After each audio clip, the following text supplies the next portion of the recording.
Did you know that while everyone panics about whether Americans can actually retire, workers in their 50s and 60s are quietly crushing it behind the scenes? We're talking about real people with real paychecks, voluntarily cranking up their retirement contributions by 1.4 percentage points every single year, not because some algorithm told them to, but because they decided to take control. Here's the thing. We've been sold this narrative that Americans are sleepwalking into a retirement crisis, that everyone's broke and nobody's saving. But new data from Rowe Price, covering more than 2 million workers, tells a completely different story. The oldest workers in the system, the ones supposedly closest to disaster, are actually the most aggressive savers in the game. So what changed? Why are 50 to 69-year-olds suddenly acting like their financial lives depend on it? The answer is simple. They can see the finish line, and they know exactly how much runway they have left. Think of it like this. When you're 25, retirement is a fuzzy concept, somewhere beyond the horizon, like planning for your great-grandkids' birthdays. But when you're 55, retirement isn't abstract anymore. It's a date on the calendar, a number in your account, and a monthly budget you can actually sketch out on a napkin. That proximity creates urgency, and urgency creates action. Now here's where it gets interesting. The workers with above-average balances are the ones making the most catch-up contributions. You think it would be the opposite, that people who are behind would panic and max out, but it doesn't work that way. The people who've already built momentum keep building. The people who haven't often stay stuck. That's the hard truth about behavioral finance. Success breeds success, and hesitation breeds more hesitation. The psychological gap between I should save more and I am saving more is enormous, and most people never cross it. But the ones who do, they don't just cross it once, they keep crossing it year after year, compounding not just their money, but their habits. Let's talk about plan design, because this is where things get practical.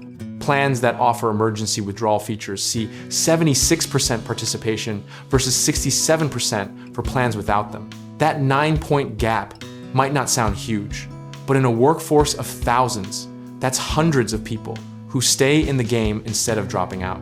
Why does emergency access matter so much? Because liquidity is freedom, and freedom reduces fear. When workers know they can tap their savings in a real crisis without penalties or shame, when they're willing to lock up more money in the first place, it's a psychological safety net that paradoxically encourages more risk-taking in the form of higher contributions. Here's the stat that should make every employer pay attention. Workers who engage with financial advice, education, or planning tools save 29% more and have double the account balance of those who don't. Double. Yet only 13.8% of participants actually use these resources.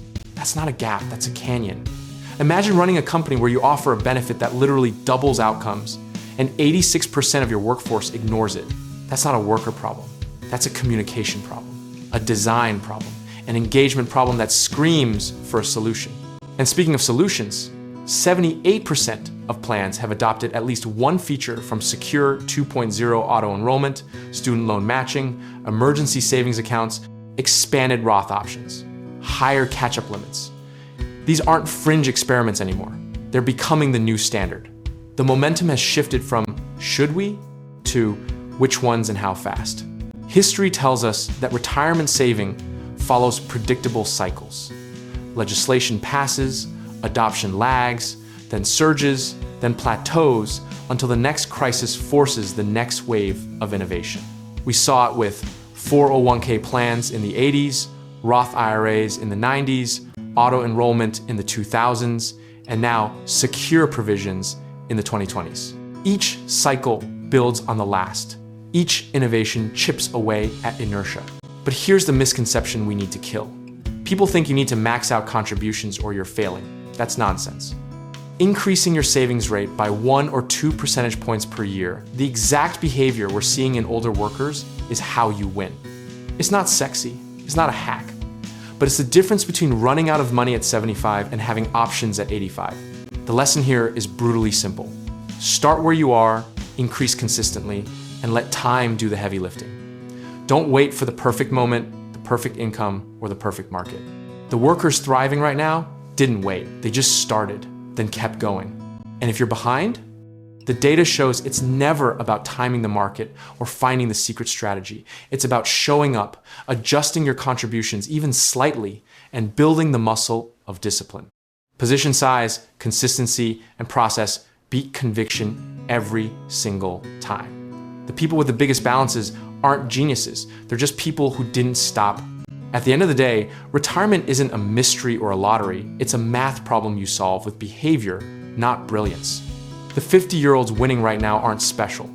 They just decided that the finish line was close enough to take seriously, and they acted on it. Whether you're ahead, behind, or somewhere in between, the only move that matters is the next one you make. Check out our links in the description below to help you get started, whether that's real estate investing, home contracting work, or finding the right lenders to build your financial foundation.